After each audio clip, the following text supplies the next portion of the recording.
UFC 315 went down this past weekend, and I would say it 100% delivered. We had a potential fight of the year contender in the main event with Della, Maddalena, and Belal Muhammad. The rest of the main card I think was solid. And so in today's video, I'm going to be going through and playing matchmaker for every single fighter on the main card, winners and the losers, just talking through who I think they should be booked up against next. Now, this is not what I think is going to happen. This is what I personally would do. If I was matchmaking for the UFC, these are the fights that I would make. And we obviously have to start it off with the new champion at the welterweight division, Della Maddalena. Now, I think a lot of people are expecting, and want this super fight against Islam Makhachev.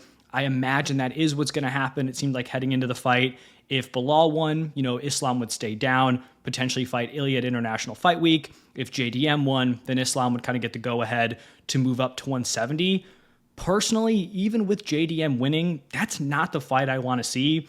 I think Della Maddalena should be taking on Sean Brady. Now, I will say that if Shavkat Rakhmonov was healthy, which I don't think he is, then I would have him in this spot. But, if Shavkat's going to be out of the mix, recovering from, I believe, a knee injury, then Sean Brady would be my pick. And I just think you look at these two weight classes, both 155 and 170 have a lot of interesting title challengers. At 155, the fight that I want to see is Ilia Topuria taking on Islam Makhachev. I think that is the biggest fight the UFC could make right now. I think if that fight never happens, we're going to look back on it and just be like, one of the biggest what ifs. How did that fight not come to fruition? So that's the fight I want to see. But you also have, Arman Sarukian there, Charles Oliveira, Justin Gaethje.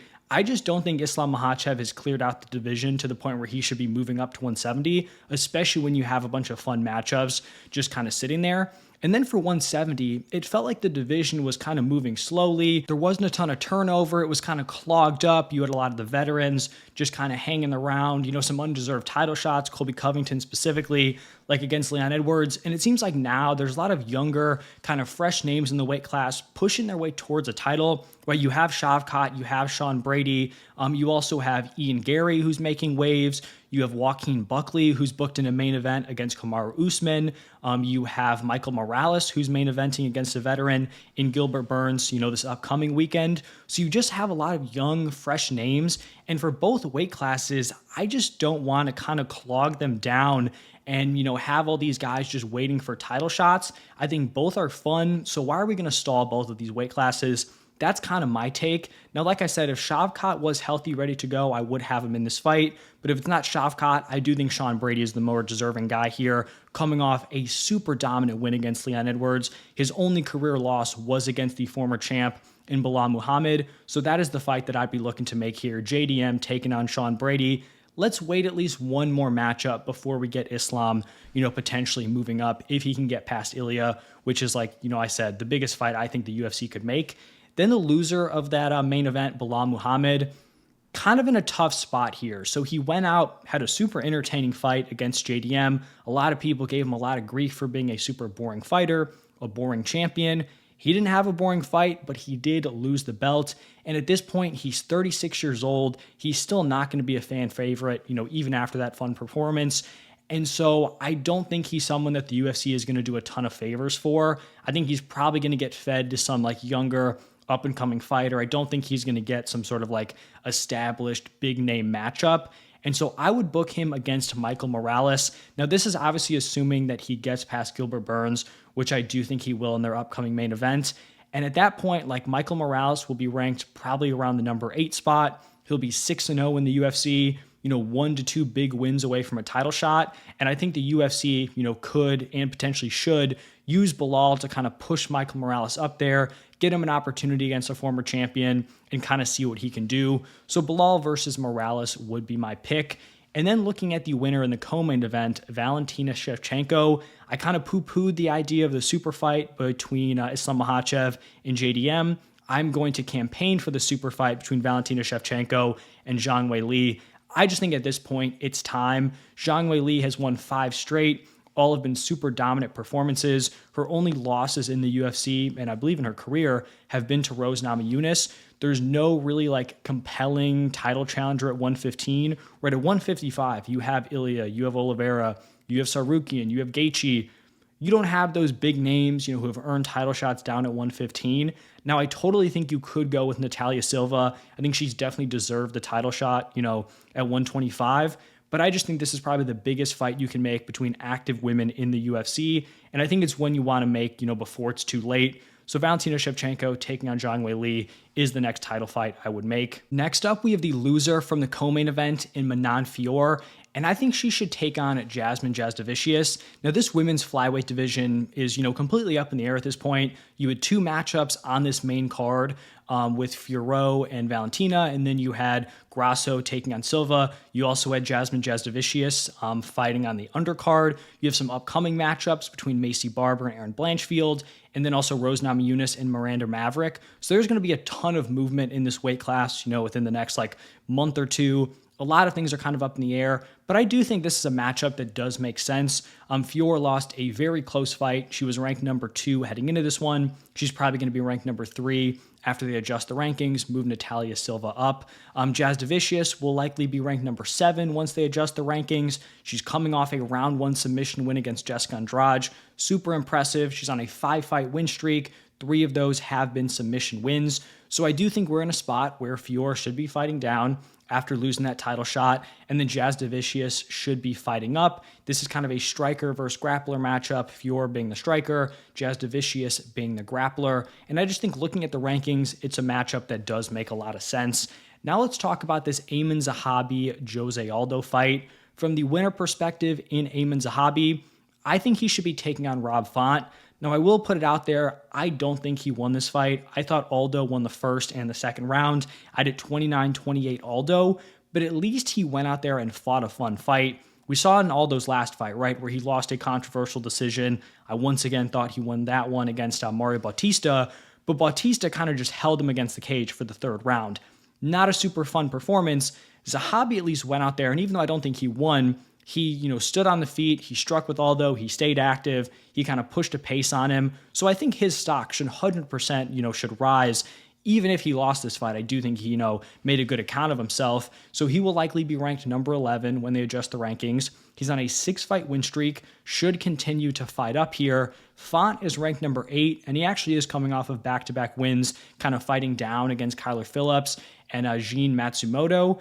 But his most recent fight was a split decision to someone who was unranked. He's really struggled against top 10 competition with losses to Jose Aldo, Chito Vera, Corey Sandhagen, and Davison Figueiredo.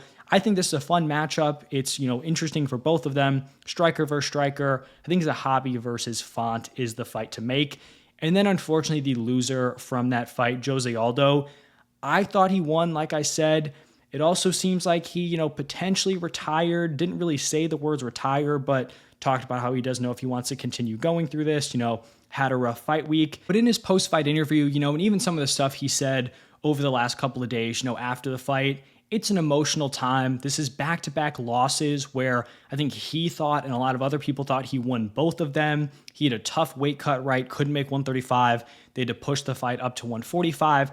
I just think it was an emotional time. I'm not locked in that he's actually going to retire or walk away. Before the fight, he talked about how, he needed to move up to 145. His goal was to become the champion 135, not really in the cards anymore.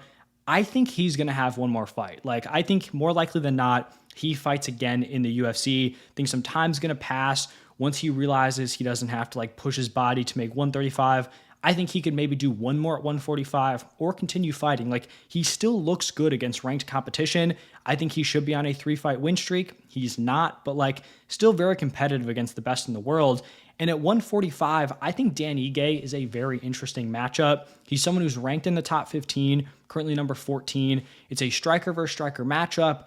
Aldo's not going to be way outsized against Dan Ige. He's kind of a smaller frame for the weight class. Not that he's super frail or anything, but he's just more in the Aldo build, kind of a shorter, stockier featherweight. So I think this is a fun matchup. If it's going to be his retirement fight, you do it in Brazil, give him that send-off. Dan Ige, someone who kind of takes these fun, potential tough matchups. He took the fight on hours notice against Diego Lopez. He is game. I think he would go to Brazil to take on Jose Aldo. I think that's a super interesting fight for Aldo up at 145.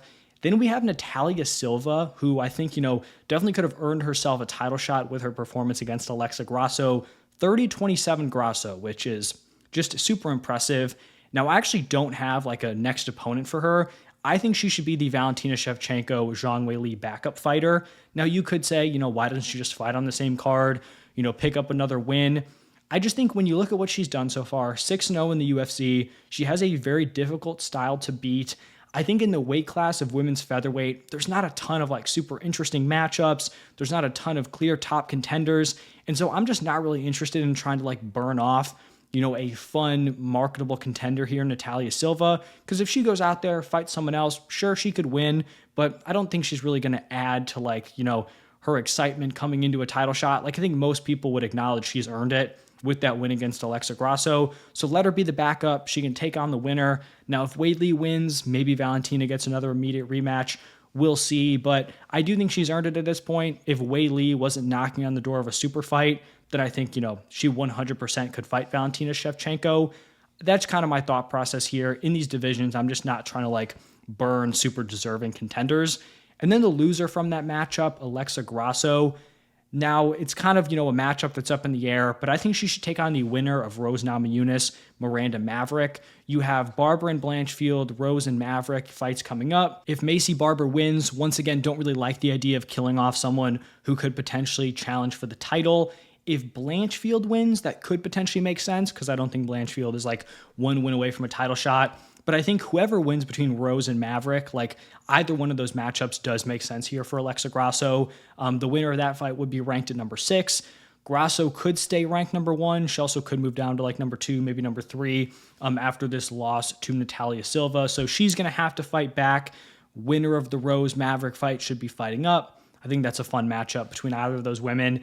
And then the final fight on the main card, Benoit Saint-Denis. I think his next matchup should be against Fares Ziam. It was fun to see him back in the win column. Was coming off of back-to-back losses, some just tough performances against Dustin Poirier and Renato Moicano. I think he should still be fighting back in the rankings, right? This was a short notice replacement. He was supposed to take on Joel Alvarez. He gets someone, who had been 0-2 in the UFC. Hadn't exactly been, some sort of guy who was knocking on the door of the top 15. I'd say in terms of quality of competition, he caught a pretty huge break because he was going from fighting Joel Alvarez, who's an absolute killer, to now getting someone coming into the UFC. So still going to have to fight back. We look at Fares Ziam. He has 5 straight wins. His last 2 have been against Matt Frivola and Mike Davis. Both guys are pretty well-rounded. I think this would be the aggressiveness and physicality of Benoit Saint-Denis against Fares Ziam's kind of technique, his fight IQ. I think Ziam does deserve a shot in the top 15. Benoit Saint-Denis, like I said, should be fighting probably outside the rankings. Both these guys are French. Would have to be a card in France.